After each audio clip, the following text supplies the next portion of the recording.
স্বাধীনতার এত মাস পরেও এখনো অনেক মাজলুম নিরপরাধ মানুষ মুক্তি পাচ্ছে না। যেমন এটিএম আজহার, অনেকে বলেছেন ভারতের দালালদের কারণে এমনটা হচ্ছে। এই বিষয়ে আপনার মতামত কি?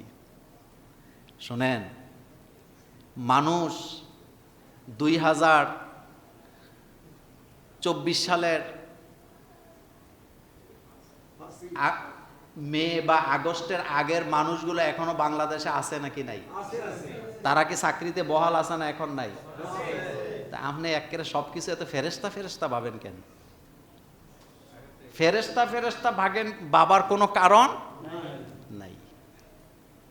ন্যায় বিচার এটা রাষ্ট্রের প্রধান অঙ্গীকার হওয়া উচিত। সবার জন্য বিচার সমান। বলেন, সবার জন্য বিচার কি সমান? কিন্তু আমার এখানে কি সমান বিচার আছে? এখনো কি আছে?